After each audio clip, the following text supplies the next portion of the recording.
All right, welcome back, everybody, to Partnerships on Purpose. We are going to discuss today, when you do things so many times inside your business, you forget that it's the platform that you built everything on. And when we have new people coming in, they always ask us, why are we successful? How are we successful? How do we do all the things? Well, it's because years and years and years ago, we created this thing that we considered your partnership assets, right? You have to have a program set up. And to do that, there are very specific things that we put in place, not only for our own business, but we guide it in our membership. We have done it before for our clients. And we want to talk about it today because I think that if you know these steps, you know what you have to have in place, then you can move forward and have a super successful partnership program that will last throughout your business. But you have to do the steps in place first. So, we're going to talk all about partnership assets and what those are and all the things. First off, Anne Marie, will you please Yes. just tell us a little bit about what we assume people have in place before they even start working with us? Because I think this is huge. There's just some check block things that need to happen for these assets to be successful. Yeah, 100%. So obviously, and I was going to say, first you have to have a business. No, obviously. I mean, that's kind of a, yeah, like you at least Yeah. have to have some way that, yeah, you have to have something. Yeah. And it's interesting because, and I say that because sometimes I'll get on calls with people and they're like, I'm just starting off and I want to do this and it's great. And I'm like, well, you're in no position to get started with partnerships right now. So maybe take the next 6 months, figure it all out. First and foremost, you have to have a business. Second of all, you need to know who your target market is. And that is important. Sometimes we'll get on calls with people or we'll talk to people in our community and they'll be like, everybody. And we're like, it can't be everybody. So I let's can't kind work of with everybody. Nobody, okay, exactly. Yeah. small freaking soapbox here. You don't want to work with everybody. Yeah. Like if Yeah. you think about your business, you don't want to work with everybody. Yeah. You shouldn't work with everybody. We believe in niching down. Have Mhm. your people so you can talk to them. If you come to me and you say, I can work with everybody, I want to work with everybody, then we are not going to be working together. Yeah. Yeah. It's just And so ask the big. you're right. And ask the questions, right? So it could be coaches. Okay, great. What kind of coaches? How long have they been in business? Like just drill down as much as you can on your target audience. The other thing is you want to have an offer and preferably a converting offer, right? Mhm. So you need to know what you're selling. And ideally, you're going to have a funnel in place, right? So when we talk to people, it's like, okay, great. You want to do a webinar, fantastic. So your webinar sells into what? Is it your Mhm. lower end offer if that's what it is? Or, and then what does that go into, right? So you have that all set up. Now you have to have the systems in place to support that, right? You can't do that manually. Let's just be very clear, right? Yeah. So I think that's really, really important. The other thing, and people don't realize because they'll say, I have an offer. I know who my target market is. Great. Now you're going to start doing partnerships. So, do you have a promotional calendar? Right? Are you going to do you have an email list? And if you have an email list, have you promoted to these people before? And how often have you promoted to them? And what do they want to receive? So you have to have a promotional calendar in place. And that doesn't mean, you promote me, I promote you. It could be like, hey, my partners, I'm holding an event and you want to share that event, or hey, I'm presenting in this community. Like you have to have a way to speak to your audience. And most of the time, it's going to be through email communication. So that's going to be It your is promotional. yes and Mm-hmm. okay. Mm-hmm. You and I have talked about this with our email or with our email list as well, is you want to go wherever your community is. If you know who your target market is and you have, I'll just go a Facebook group of 20,000 Yeah. people or a WhatsApp group with 100,000 people. We've seen this happen. If you have wherever your community is and you can promote to them, if you have an event and at that event you typically get 3 to 4,000 people live, like that's the space we're talking about. What Mm-hmm. what kind of visibility offers do you have so that the partners that are there see that as a huge asset. And then also it becomes something that you can say, hey, we need to make sure that we are on equal playing fields, right? If you're brand new to business and you have no community set up and you want somebody who's really, really huge to partner with you, you're going to have to find some way to be very strategic to get that person's attention because people do Yeah. want there to be an equal space. So, promotion calendar, and we're talking about email. Email's one way. It could be that you Mhm. have so many visibility on your podcast. All of these Yeah. things are fine. It's your visibility option. Email is just something that's been around for a really long time and we've done. Yeah, amazing. And it kind of leads into our last point, right? The way you can partner with people, right? Yeah. So you kind of touched on those. So it could be an event, it could be a podcast, but you have to think about that and you have to be good with, okay, this is how I'm going to do it. You have to have all of these things in place before you get your partnership assets put together. So let's kind of maybe deep dive into that. Yeah, so absolutely. So we have these assumptions, right? You already have your offer, you know how you can partner with people, you know who your target market is, you know what you're asking for, your promotional calendar, what do you need from them, and then you know how you can support them. So we're saying that in, half a sentence. The big thing is it takes time to put that together. And you need to take the Mhm. time so that a partnership program is completely successful and everybody sees the benefit out of it. Once all those pieces are together, we like to build a certain asset portfolio, we'll say. Like you need to have some pieces in place so that when you do have a conversation, you can send out those assets quickly because speed is important. People don't want to wait 3 or 4 months before you put together something. So we're going to go down the list of these and kind of explain how we put them together and what we use them for. So you can start from there. So I'm going to start actually with the affiliate program itself. Mm. This is something that you set up in the back end of your promotional system. We use Go High Level. We use their affiliate program. It works great. We have other partners and members. They use maybe Thrivecart as something that's very popular. If you are an OG kind of entrepreneur and you're inside a Keep, which used to be Infusionsoft, great. If you're in Kit and you're doing stuff over there, great. It doesn't matter where your affiliate program is. That's not the point. The point is that you have it set up and that people can get tracking links. We've talked about this in other episodes so many times. We had to gracefully guide one of our members who tried to get us to promote straight to a page to say, no, we would like to have an actual tracking link. And it does so many good things. So, your affiliate program setup, take the time, make that happen. It's a good first step. So, what happens with that is then somebody signs up. You can then send them commissions if that's a part of the deal that you're creating. And we'll talk about how we do deal tracking in just a little bit. But setting that program up, if you can't do it, hire somebody, make it happen. It's affiliate program first. Anything else to add on that? Not on the affiliate, no. Good thing. Okay. Next thing I want to go to is actually a partnership page. I don't think this necessarily has to be next in order, but I do think it's super important. And a partnership page lives on your website. It's just like an about page or your home page, any other page. But what you want to have in there is a little bit about who you are, who your target Mhm. market is, all the things we Yep. talked about, those assumptions, who's a good partner for you. And then you want to have a link on there for people to sign up for your affiliate program. So your affiliate program set up. Now you want to get them to sign up. And then you ask those certain questions in a form or however you process that.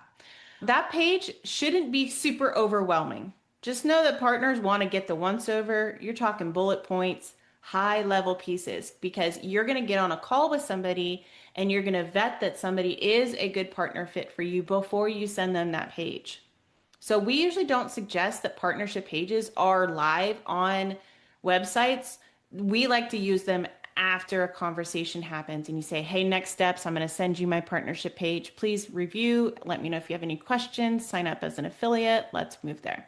Anything you would add to the partnership page I didn't I mention? think one of the things that's really important to have on the partnership page is your offer, right? And your Okay, commission structure. outline it. Because Yeah, people, yeah, commissions. yeah. I think people, if you're going to partner with somebody, they're looking for that. Yeah, I think a little bit about you, a little bit about the business, what your offer is, what your commission structure is, your Mhm. affiliate link. The other thing you can put on there, and we've done this with some of our clients, is any kind of testimonials you can get from some of the Yes. partners that have done Yes. really well. Yeah. People like to know, just like any other sales page, Yeah. kind of like people like to know that your work, first, that you're great to work with, second, that it Mhm. does convert for their audience. And then you can kind of add in there, okay, so and so partner, they had a primary audience of coaches, and we did a deal where we did a stage swap or something. So you can kind of Yeah. add a little bit more, Yeah. and that will surface the right types of partners. This is a pre-vetting 100%. option, right? Like Yeah. we want people to say, actually, I read your stuff. It's not a good fit for me. Yes, we want those people to Yeah. self-vet and say, I don't think we should move on. And that's super important.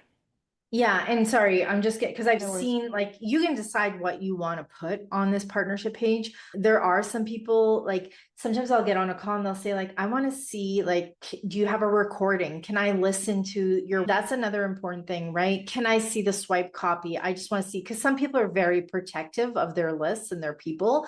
So before they actually say yes, they want to listen. And most of the time they'll come back and say, I love this person. This person was great. This is, fantastic, right? But it gives them, when you say vetting, it kind of, that's another way to vet and to make sure that there's alignment. So those are links that you could include. If it's on your website, it's even easier because then it's like, okay, great. You Hmm. can go as hard as you want on this, right? Or you can go as light as you want. Typically, we call it a one pager. It's usually more than one page, but in the partnership world, it's like, hey, we'll send you over the one pager.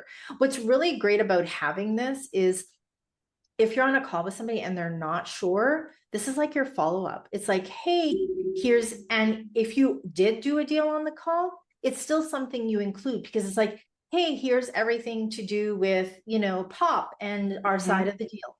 So they have everything and then they can take that document and put it into their CRM system because they've now documented, oh, I spoke to Anne Marie or Marie and, here's their partnership document. So they can always refer back to that and Yeah, have that information. I love that. So we were talking about a partnership page. We also have a JV kit. Can you talk about the differences between those? And because you built out our JV kit, it's kind of your brainchild. It's Yeah. gorgeous. I like it personally, but what's the So difference you're between talking those about two? how, like, when we're tracking our partnerships, like what we do in that JV kit for our business. Well, I'm talking about we have a JV kit, like a PDF that we'll send. It has a lot of the same information that's on the page. So how is it Oh, different? How gotcha. do you use one or the other? Um, yeah, usually I don't think you need to have both. I think if you're going to have a partnership page, you wouldn't get as detailed as you would in your JV kit. And sorry, I probably misspoke because I think the things that I was suggesting would be more in a JV kit, right? When we're talking about swipe copy, when we're talking about, link to the webinar, that's kind of you're past that. Your partnership page is like, here's what we do, here's our target market, get in touch with this person, book a call kind of thing. And then your JV kit is a lot more comprehensive. Like it's got all of the Okay, information so that let's you go like. through the JV Yeah, kit let's, because, yeah, okay, so JV kit, just so we're clear, we have a partnership page which lives on your website. The kit that we create is a PDF. It's a file that you would send in a correct. follow-up email. Maybe you share it on, which is fine.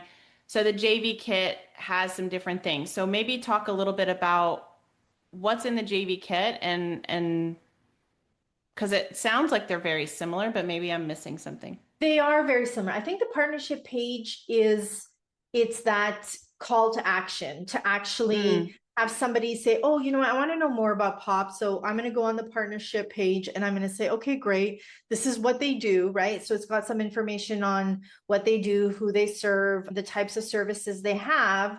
And then there would be a call to action to get on a call, right? or to So you're sign up not as an affiliate. or sign up as an affiliate if people are just interested in being an affiliate. The JV kit has everything to do with the deal, right? So it's got everything but in more detail, right? So it Hmm. has my bio, it has your bio, it has, and I'm using POP as an example, right? It has information on the POP business. It has who our target market is. It has our offers. It has our commission structure. It has our testimonials. It has the link to our affiliate program. It also lists different ways that we do partnerships, right? So some Hmm. people may say, hey, I'm looking for non reciprocal partnerships, Yeah. right? Other people might say, hey, I can do an email swap. I can do a podcast swap. I can come into your community. I can be on the stage, so you list all of the different ways that you would be open to doing partnerships. Do you think we Anything. can share our kit in the recording? At least a link to see it? Yeah, it's not updated because we're It's kind of okay. It's an making, yeah, example. It's an yeah, example of yeah, what something we have absolutely. put together. Yeah. And that Yeah, helps it because a visual is so helpful. Like, I love a visual. So, why don't we do that? We'll put it in the show notes, a link to an example of a JV kit that we've put together. perfect. Amazing. Yeah, we can I definitely do love that. it. I love it. Okay. Yeah. Okay. So that's what a JV kit is. And then, like I said, people will take that. And then either you're setting up a deal or you've already set up a deal and they're taking all that information and updating their CRM systems. Yes, totally. All right. So in our portfolio of assets, we've got a JV page and then we have a JV kit. We have our Yeah. affiliate program. All of these things are coming together. The other thing that we have a lot of is documentation for sure, and it's outreach. It's around prospecting. It's around who the leads are. It's around who your partners are. It's about who's converted, who's your top 10. All of those things happen inside of some documentation. And I'm going to talk about it on two sides of a deal. So, first is the prospecting, finding people to go out and have conversations with because you have identified them from the outside that they might be a good partner for your business. So, I'm going to talk on that side, and then Anne Marie, I'll hand it to you over about tracking the actual deals that are happening and what looks like there. So, the way that we do this in our business and the people that we help support is we create a CRM process, and it could be an Airtable as well. When we first started, we actually did a whole Airtable process. We just put any leads we saw from anywhere that made the most sense that we wanted to do an outreach, and we said, let's add them all into this tracker. The Airtable part, I think, is the best way to explain it. I would be on, let's see, a summit. I'd be a speaker on a summit. I'm here for my business. We have 7 other speakers that are also on that summit. I now have 7 potential partners that I can go Mm. do an outreach to, have conversations, see if it's a good fit. If I'm a podcast guest on a podcast that I really love, every other guest that's been on that podcast is now a potential partner for me. So we take those, we have a VA do this, just so you know. We take those, we put them into our tracking system, onto our Airtable, and we document where do we find them, at what point were they loaded in, who's doing the outreach, and why. And then what we do is we run it through a couple different filters. You can do this through Claude for sure. We've had a VA do it for a long time. They look up the business. Is the business still live? We have some criteria about who we vet and who we don't vet. If we haven't done an episode on this already, we should about vetting. We're giving away too much stuff, I love Marie. this stuff. I love this I know, stuff but so we're much. sharing way too much. I like it. We should tell people about this stuff. They should know. So you have to go vet people, and we track it all on top of Airtable. And the biggest thing with that is you need to have the list there. You need to have a list so that you can go and do your outreach. Like I said, Airtable's it. If you have a CRM, put it in there, make a tag, do an outreach, do a pipeline, whatever makes sense. That's about us getting prospects. That's about us loading those in. The outreach part of it, those are in templates. Create some templates on how you do your outreach. We load them often into GHL. We'll put them inside a Gmail templates, but you have to now do our outreach. And we talk about this all the time. You have to do the follow up, you have to do the check in, what it looks like. So that's before you actually get on a call. Then somebody says, yes, let's have a conversation. We send them a link, they get on a call. From there, we have to track them through the deal. So you want to talk a little bit about that? Sure. I'll give away the whole So farm, so you better start yeah, I talking. know. I'm like, okay, what am I going to say? How am I going to share this? No, this is good. Everybody has different ways of tracking the deals. It's really important now, whatever you're doing, whether you're doing it through your CRM system, whether you're doing it through a spreadsheet, whether you're doing it through a project management tool, at the end of the day, you need to have a place where your team can easily access the details of a deal, right? Because now there's different factors that come into play. So I'm on a call, I book a deal, perfect. I'm like, you promote me, I promote you, or you come on my podcast, I come on your podcast. You are detailing every part of the deal. So dates, promotion dates, event dates, links. If for example, Marie's getting on a podcast with somebody, I'm grabbing that link and putting it in the document so that we don't lose sight of it. So you're documenting all of the information. And what's really important about that is then you're able to follow, like, who are my partners, in what order, like when are they promoting, right? So you can even do that in a Google Calendar if you want. People do, I've seen that before, where people are like, hey, I'm just going to visually reproduce this in a Google Calendar. But then people are able to see, okay, great. And then members of your team or yourself, if you're doing it alone, are able to do those follow-ups. So for example, if Marie needs to get on a podcast, well, our VA will go in, click on the link, book Marie on the podcast, and then make sure that it's updated in that tracking form to say, okay, Marie is booked on the podcast on this date, right? Yep. So you're basically annotating all of the details of the deal so that your team has visibility on that. If you don't do that, you're not going to be successful. It's going to be a shit show. And your team is not going to be able to make sure that everything gets done. Make sure that your partners get the swipe copy and their affiliate links and everything that they need in time to Yeah. promote you, and vice versa. Right. Yep. So if you spend some time and invest some time in that back end process and make sure that your team is trained and everybody knows where to go get that information and everybody knows what they have to do with it, then you'll be extremely successful. Yep, I agree. I think when we get people who are overwhelmed about them doing too much inside their partnership program, it's because they haven't documented these steps and they haven't asked for Yeah, help. I'm a absolutely. huge delegator, y'all. Like, there are people with brilliance out there that want to make sure things are done on time. Find those people, bring them into your world, and then you go be your genius self. My genius self is Mhm. out here teaching. I love that stuff. I want to give you all the tools. My genius self is not to send out the reminder email 17 times so that somebody gets on a call. So Yeah. we use systems, Yeah. processes, and people. Systems, Yeah, processes, and and look at people. your people, right? I was on a Yeah. call with somebody this week, and she said to me, Anne Marie, I have a podcast person, I have a marketing person, I have a VA. So who should lead the partnership program? And I said, well, I don't know your team, but I'm going to say you're going to choose one of those people, but you're going to train all three.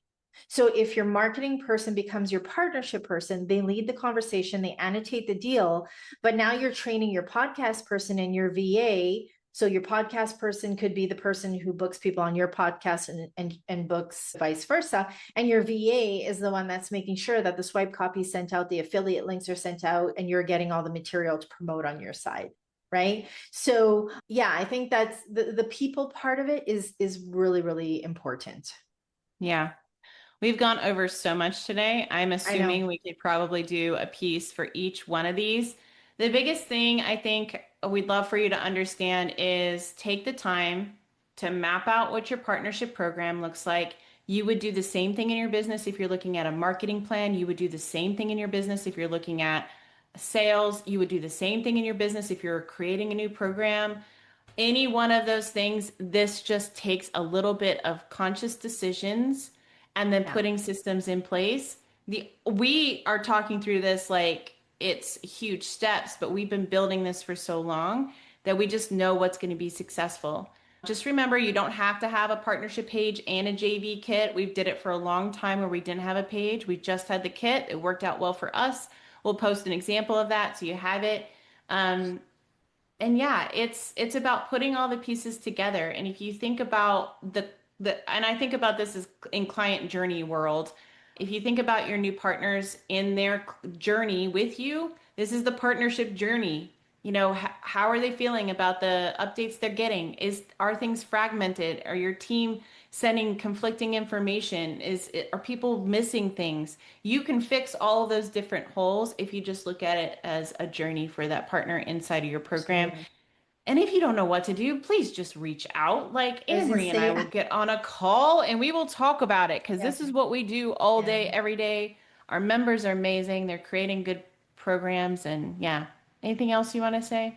No, I just want to highlight the importance of the assumptions that we talked about at the beginning, because we've worked with many clients in the past where they're like, I'm ready to do partnerships, it's great. And then we get into their business and we're like, you have an offer, but there's no funnel, there's no target market, there's no promotional calendar, there's no thought behind how you're going to promote partners and your willingness to promote partners. So that is a really important step. I'm going to say you can't skip that step and go straight to the partnership program without having that figured out. And if you don't, because the one thing is when the momentum starts with partnerships, you want to keep going, right? You don't want to be in a position where you're like, oh my God, let me think about that, or let me get back to you, or I haven't thought about that, right? You've lost the momentum at that point. So you will not be successful in partnerships. So that's So do what how we we're gonna say. end it. Yeah. We're setting you up for success. Yeah. Long-term strategic Yeah. partnerships, increased visibility, all the good words. All right, my friends, thank you again for listening. We will see you on the next episode. See you next We time. will. See ya.